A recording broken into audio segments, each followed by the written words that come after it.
오늘은 엘리바스가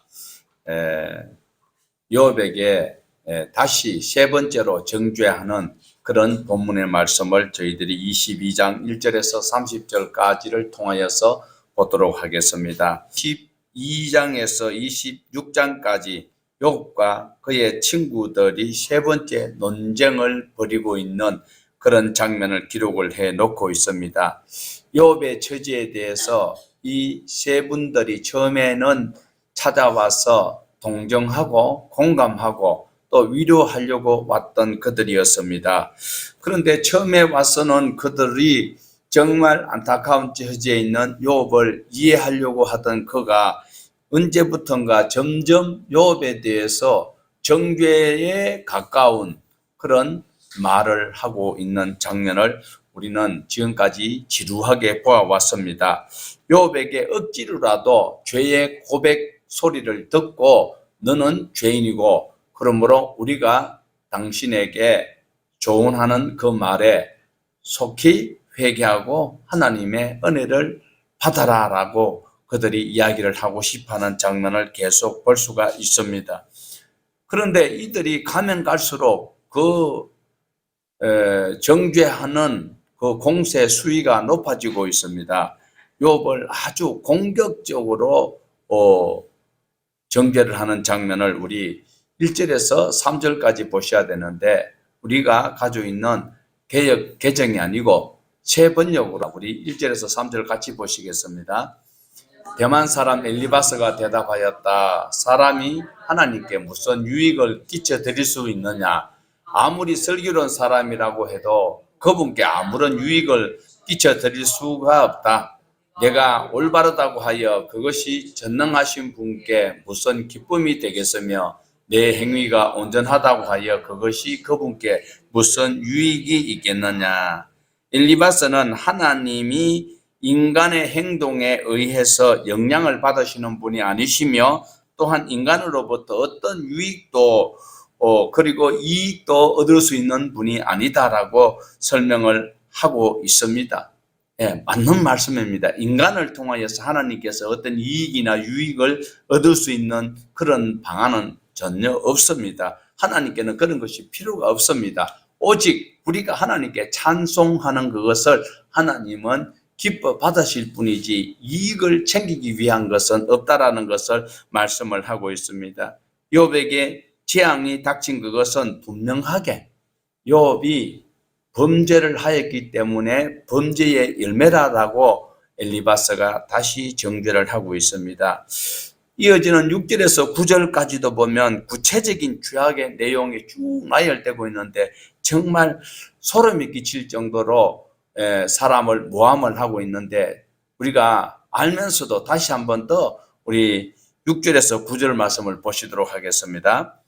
내가 까닭 없이 내 친족의 재산을 압류하고 옷을 빼앗아 헐벗게 하고 목마른 사람에게 마실 물 한 모금도 주지 않고 배고픈 사람에게 먹을 것도 주지 않았기 때문이 아니겠느냐. 너는 권세를 이용하여 땅을 차지하고 지위를 이용하여 이 땅에서 거들먹거리면서 살았다. 너는 과부들을 빈손으로 돌려보내고 고아들을 혹사하고 학대하였다. 형제를 볼모로 잡고 헐벗은 자의 의복을 빼앗고 궁핍한 자의 필요를 채워주지 않을 뿐만 아니라 권력으로 이익과 편리를 취한 죄, 그리고 홀로 사는 여인을 도와주지도 아니할 뿐만 아니라 그 악한 명목을 세워서 그를 더 힘들게 했다라는 것을 말하고 고아를 학대하였다라고 아주 나쁜 사람의 행위를 덜추어서 욥을 정죄를 하고 있습니다. 그 결과로 욥은 불행을 겪는 것이다. 불행을 겪는 것이다라고 단정을 내리고 있습니다. 뿐만 아니라 12절에서 14절에도 계속 욥이 이러한 일들을 하고 있는데 욥이 하나님에 대해서 생각을 잘못하고 있다. 하나님을 잘못 알고 있어. 하나님을 바로 알아라라고 또한 지적하는 그것이 12절에서 14절의 말씀인데 우리 같이 보시도록 합니다. 하나님이 하늘 높은 곳에 계시지 않느냐. 저 공중에 높이 떠 있는 별들까지도 하나님이 내려서 내다보고 계시지 않느냐? 그런데 너는 하나님 무엇을 아시겠느냐? 검은 구름 속에 숨어 계시면서 어떻게 우리를 심판하실 수 있겠느냐? 짙은 구름이 그가 둘려서 어떻게 보실 수 있겠느냐? 다만 하늘에서만 왔다 갔다 하실 뿐이겠지 하는구나. 하나님은 높은 하늘에 계시기 때문에 땅의 상황을 잘 모르실 뿐만 아니라 또 땅과 하늘 사이에 빽빽한 구름으로 가려져 있어서 하나님은 하늘에 계실 뿐이지 이 땅에 일어나고 있는 일들을 전혀 모르시는 동떨어지는 곳에 계시는 분이다라고 너가 착각하고 있다라고 이야기를 하고 있습니다. 실제로 욥이 하나님을 잘못 알고 있기 때문에 너가 이렇게 행동을 방발을 하고 있는 것이 아닌가. 실제로 욥이 하나님을 몰라서 이런 일을 당할 수도 있는 그런 상황은 일반 보통 사람들에게 나타나는 현상입니다. 지금 이 땅 위에 예수 믿는다고 하는 사람들 중에서도 하나님을 자기가 예배 나와가지고 예배 드림으로 하나님이 주신 은혜를 받는다라고 생각하고 쫓아와가지고 예배를 하나님을 위하여 드려야 되는데 자기를 위하여서 예배하는 그 인간들이 바로 오늘 엘리바스가 지적하는 욥은 아닌데 욥 같은 그리스도인들을 향하여서 하고 있는 말씀이다라는 거 기억을 하셔야 합니다. 여러분 조심해야 합니다.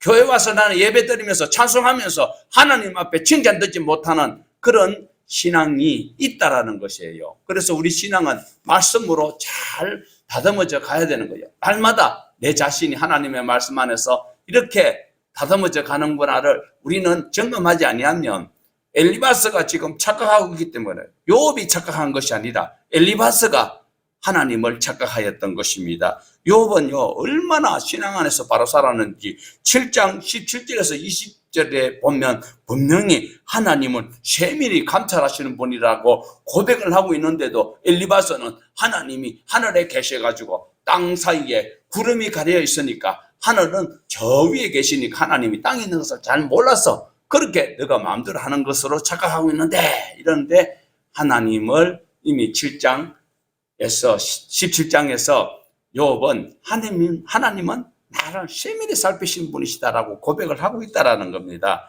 사랑하는 여러분, 오늘 우리 신앙은요 종교생활로는 천국 절대로 못 갑니다. 오늘 많은 사람들이 하나님 앞에 나와서 찬송 부르고 헌금 몇 푼 하고 천국 갖는 것이 착각하고 있는 것, 이런 것이 바로 엘리바스가 욥에게 지적하고 있는 것과 상관없는 듯하지만 상당히 상관이 있다라는 겁니다. 하지만은 오늘 여기에서 지적질 당하고 있는 욥은 엘리바스가 지적하는 그런 것과 전혀 다르다라는 겁니다. 그러면서 지금 15절에서 17절은 또 어떤 기가 막힌 이야기 있는지 같이 한번 보시겠습니다.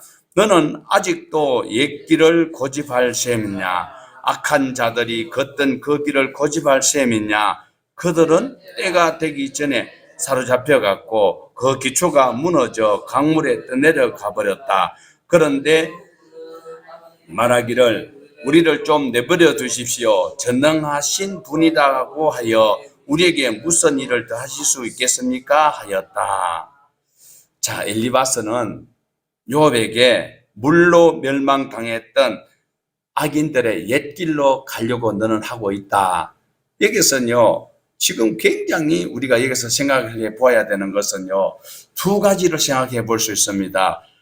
물로 옛 악인들이 가는 그 길로 간다 이 소리는 아담을 하나님이 만드시고 선악과를 따먹는 그 순간으로 인하여서 하나님의 마음에 괴로움이 있었습니다. 그 이후로 하나님 앞에 회복되기를 원하셔서 하나님의 말씀대로 살기를 원하셨는데 아담 이후로 1656년이 지나가는 동안에 하나님을 기쁘시게 하는 인간들이 극히 드물었다라는 거예요. 그러다가 1656년 만에 노아의 8식구, 여러분 지난 시간에도 말씀드렸어요. 8가족들만 하나님을 간신히 믿고 있는 거예요. 그래서 하나님께서 물로 심판을 해버렸다라는 거예요. 누구를? 그 많은 사람들을 모두가 다 물에 빠져 다 죽었어요. 그런데 엘리바스가 지금 욥에게 너 왜 자꾸 물에 빠져 죽었던 옛날 사람들처럼 그렇게 행동하려고 하느냐라고 이야기를 하고 있어요. 또한 두 번째로 물에 빠져서 죽었던 사람들 누군지 여러분 짐작 이미 하고 계시지요. 바로 홍해에서 수장되었던 애굽 사람들이에요. 하나님의 10번의 하나님의 그 계시를 보고도 이 바로의 군대나 바로 이 양반들이 하나님을 업신여겼다가 악한 길로 갔다가 물에 빠져 죽었는데 요 너는 왜 자꾸 그들처럼 그 옛날에 빠져 죽었는 사람처럼 행동을 하고 있느냐라고 지적을 하고 있습니다. 올바른 지적은 아닙니다. 분명히 야단을 치면은요, 지나가다 들으면 그 말이 타당성이 있어요. 더불어민주당이 지적하면 그 말이 일리가 있는 것 같아요. 국민의힘이 이야기하면 그것이 일리가 있는 것 같아요. 그런데 그것이 정말 조합해서 다 판단해 볼 때는 아닌 것처럼 오늘 또 엘리바스가 하는 말이 상당히 우리에게 찔리는 말씀이 있다라는 거예요. 그래서 욥에게 너는 물에 빠져 죽었던 옛날 사람들처럼 자꾸 거기로 가려고 하느냐 이 소리에 우리는 이 말씀을 통하여서 이런 전철을 밟지 않도록 노력을 하셔야 하는 것입니다. 18절에서 20절입니다. 그들의 집에 좋은 것을 가득 채워주신 분이 바로 하나님이신데도 악한 자들이 그것을 생각하다니 나는 이해할 수 없다. 그런 악한 자가 형벌을 받을 때에 의로운 사람이 그것을 보고 기뻐하며 죄 없는 사람들이 그것을 보고 비웃기를 과연 우리 원수는 진멸되었고 남은 재산은 불에 타서 없어졌다 할 것이다. 예, 악인은요 우선에는 득세하는 것 같아요. 그런데 얼마 안 가면 없어져 버려요. 결국 망하게 될 것, 불행도 악인과 함께 망한다. 자, 이 땅에요, 가나안 땅에 하나님께서 가나안 땅을 이스라엘 백성들에게 주시마라고 창세기 15장에 아브라함에게 약속하셨어요. 그런데도 400년 뒤라고 말씀을 하셨어요. 400년 뒤까지를 그럼 왜 하나님께서 남겨두셨냐면 400년이 되기 전까지는 가나안 땅에 그렇게 악하지 않았다라는 거예요. 하나님은 항상 악한 사람들은 멸망을 시키시고 하나님의 평화를 심으시는 하나님이시기 때문에 악인은 우선에는 그럴듯하고 본때가 나 보이고 어시되고 있지만 결국은 하나님께서는 흔적도 없이 소멸시켜버린다라는 것이 하나님의 대원칙입니다. 악을 멸해야 되는 거예요. 그래야 요한계시록에 가서도 악한 사단은 무저갱에 들어가는 거, 지옥에 들어가는 것이고 하나님의 백성은 영원토록 하나님을 찬양할 수 있도록 해주시는데 마귀가 막 들끓는 그곳에 하나님의 백성들이 찬송할 수 있는 분위기는 안 된다라는 겁니다. 네, 그래서 악인은 멸망을 당하는 것은 기정사실이다라는 것을 말씀을 하고 있습니다. 그런데 지금은요 또 웃기는 것은 욥을 악인과 죄인으로 지적하고 있는 이 엘리바스가 욥아 그래도 해결할 수 있는 방안이 있어. 팁이 있다니까? 이러면서 하는 소리가 바로 21절에서 24절입니다. 엘리바스가 욥에게 기회를 주는 듯한 이 혜택은 무엇인지 우리 같이 21절에서 24절 보시겠습니다. 너는 하나님과 화목하고 평안하라. 그리하면 복이 내게 임하리라. 청하건대 너는 하나님의 입에서 교훈을 받고 하나님의 말씀을 내 마음에 두라. 내가 만일 전능자의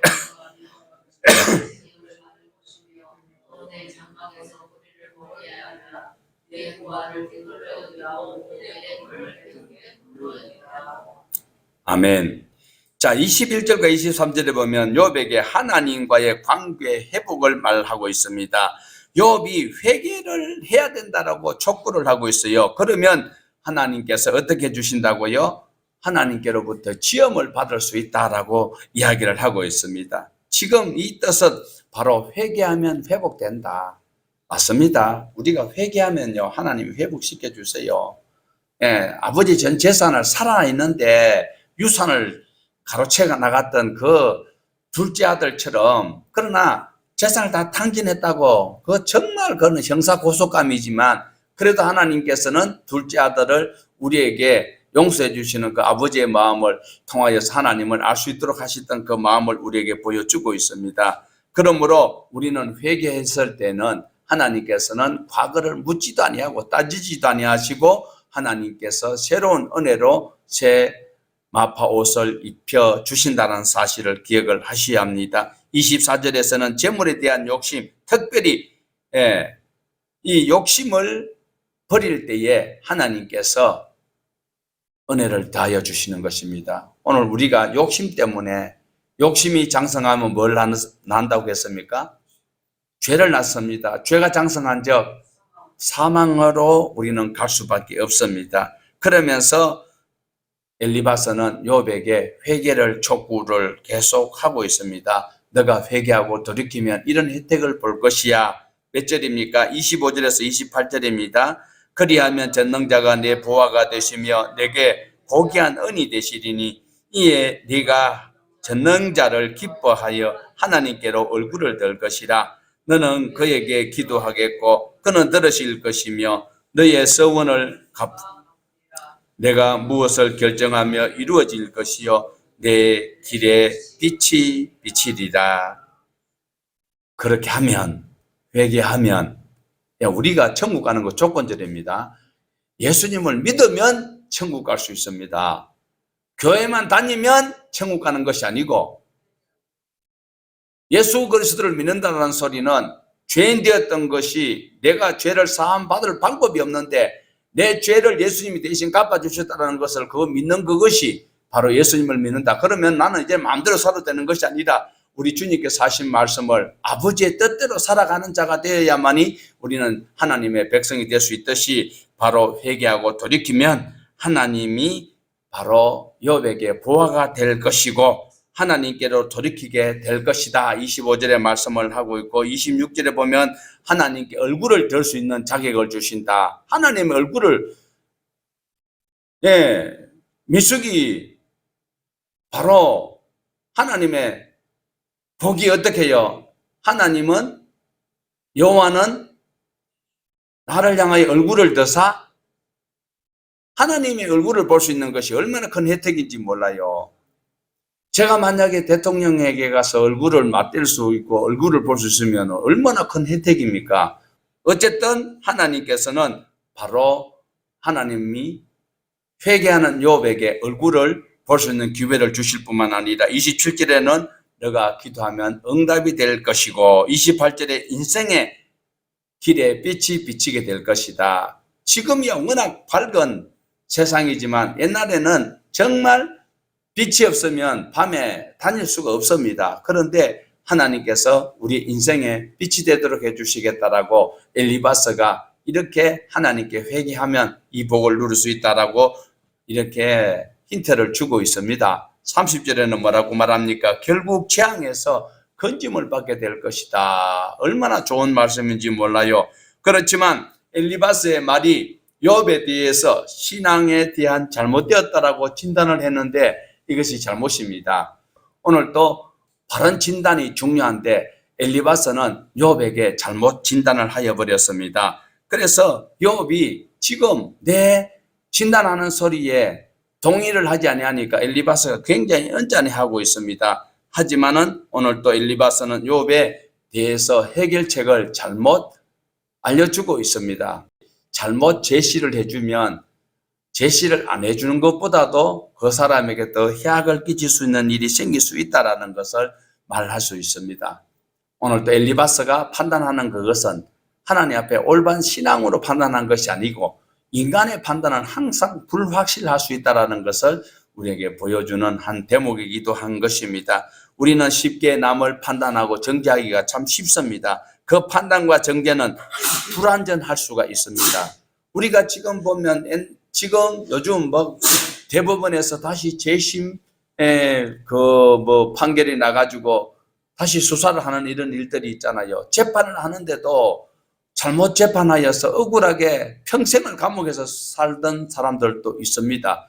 그러나 그 판결을 하였던 판사님도 그리고 그 수사를 하였던 수사관도 완벽하게 할 수 없기 때문에 한계가 있는 것을 볼 수 있듯이 인간의 판단과 인간의 지혜는 항상 한계가 있는 것을 보여주고 있습니다. 엘리바스의 욥에 대한 정죄와 판단 또한 욥에 대해서 모르는 사람이 22장 읽으면요 구불절절이 옳은 말씀이에요. 그러나 욥을 아는 사람이 볼 때는 이건 말도 안 되는 소리고 소리도 아니다라는 거예요. 자, 여기에 욥을 지금 22장 처음 보는 사람들은 정말 욥이 나빠서 이렇게 엘리바스가 지적을 하는구나 여기지만 하나님은 아니라고 말씀하셨어요. 욥기 1장 1절을 우리 한번 보실까요? 온전하고 정직하여 하나님을 경외하며 악에서 떠난 자라고 누가 지금 보정하고 있습니까? 하나님이 보정했는데도 불구하고 22장만 읽으면 욥이 정말 신앙이 엉망진창이구나, 하나님을 오해하고 있구나라고 착각할 수도 있습니다. 뿐만 아니라 1장 1절에도 하나님이 인정했지만은 욥기 22장 42장 마지막 장에 7절에서 8절에 보면은요, 4번이나 하나님께서 내 종 욥을 위하여 보았느냐라고 이야기합니다. 자, 한번 보세요. 다 읽기는 시간이 부족한데, 자, 저기서 보면 빨간 글씨 내 종 욥, 내 종 욥 몇 개나 있는지 살펴보세요. 4개나 있습니다. 그만큼 하나님은 욥을 인정하고 있는데 엘리바스의 판단은 실수함이 있어서 22장만 읽으면 오해를 할 수 있다. 그러므로 여러분 성경을 읽을 때는 통전적으로 다 읽어야 합니다. 한 구절 붙들고 이것이 내 길에 내 발에 등불이요 빛이요 목숨 걸고 붙들면 큰일 날 수가 있습니다. 우리 모두는 하나님의 말씀을 전체적으로 균형 있게 잘 이해를 하고 하나님께서 어떤 말씀을 주시는지를 잘 살펴보셔야 하는 것입니다. 하나님께서는 욥의 친구들을 향하여서 42장 7절에서 8절에 보면 내 종 욥은 이런 사람이다라고 인정을 해주고 변호를 해주는 장면을 우리에게 보여주고 있습니다. 욥을 모르는 사람들은 욥을 정죄할 수 있지만 욥을 아는 하나님은 욥을 이렇게 감싸고 있다라는 것입니다. 자, 그러면 우리에게 신약 시대에 정말 자기의 모든 권력, 권세, 명예를 배설물같이 버렸던 위대한 사도 바울의 그 판단하는 판단력은 엘리바스와 다르다는 것을 볼 수가 있는데요. 바울은 진짜 자기 자신에게도 자기도 자기를 판단하지 않는다라고 이야기를 하고 있는데, 고린도 전서 4장 3절에서 4절 같이 한번 보십시다. 너희에게나 다른 사람에게나 판단받는 것이 내게는 매우 작은 일이라. 나도 나를 판단하지 아니하노니 내가 자체가 아무것도 깨닫지 못하나 이로 말미암아 의롭다함을 얻지 못하노라. 다만 나를 심판하실 이는 주님이시니라. 바울은 다른 사람이 자기를 판단하는 것도 판단받고 싶은 마음도 없다라는 거예요. 왜? 그 정도로 율법에 능한 자였고, 그렇지만은 다른 사람이 자기를 판단하는 것도 싫지만 자기 자신도 자기가 하고 있는 그 일에 대해서 판단하고 싶지 않다라고 고백하고 있는 것은 왜 그런가? 모든 것을 판단하시는 이는 누구라고요? 하나님이시다라는 거예요. 그런데 엘리바스가 감히 하나님께서 인정하고 있는 1장 1절에서 그리고 42장 7절에서 8절에 4번이나 하나님이 인정하시는 이 욥을 엘리바스는 잘못 판단하였던 것을 볼 수가 있습니다. 오늘 우리가 이 땅에서 하나님의 백성으로 살아가면서 얼마나 판단하기를 좋아합니까? 교회 안에서 얼마나 말이 많습니까? 구역 예배 모임 나누면 나중에는 교회를 다 잡아먹고도 대한민국 다 잡아먹잖아요. 지금 특별히 이제는 또 이슈가 뭐요? 선거철이 다 돼가니까 정치인들이, 실제로 정치인들이 우리보다 똑똑한데도 우리가 정치인을 인간 취급합니까? 솔직히 말해보세요. 얼마나 또 애완견 부르듯이 이름을 부르면서 우리가 함부로 막 평가를 하는 것이, 오늘 엘리바스가 욥을 잘못 평가하였을 때 하나님께서 사도 바울을 통하여서 바울이 누가 판단하는 것이 제일 옳은가? 하나님만이 판단하실 수 있다. 자기 자신도 자기에게 판단하기를 원하지 아니하였고 다른 사람으로부터 판단받는 것도 원하지 아니하였던 사도 바울의 이 판단을 어떻게 해야 되는 것인지 우리의 삶에서 지혜를 알려주고 있는 장면인 것입니다. 오늘 우리는 우리 자신을 너무나도 폄하할 때가 많습니다. 내가 원하지 아니하였던 것, 내가 수고를 덜 하였는데도 어떤 이익이 생겼을 때에, 그리고 또 좋은 일이 좀 생기면 우리는 기고만장해서 그것을 막 간증이라고 하고 다니는 사람들도 있고, 그러나 조금 어려운 일이 있으면 어떻게 해요? 땅이 꺼지는 것 같고 하나님은 전혀 안 계시는 것이 낙심천만에 빠지는 이런 삶을 살아가는 사람들이 비록 비단 그리스도인만 아니다. 일반 사람들의 형태일 수 있습니다. 그러나 믿음이 있는 사람이라면 우리는 이런 것조차도 충분히 연단의 결과로 신앙의 열매로 하나님 앞에 영광을 돌릴 수 있어야 할 것입니다. 오늘 또 우리를 평가하고 우리를 진단하시는 분은 하나님밖에 없습니다. 하나님은 하찮은 인생을 통하여서 어마어마한 이익을 챙기려고 하지 않았습니다. 저와 여러분을 살리시려고 하나님께서는요, 얼마나 큰 비용을 지불했는지 아십니까?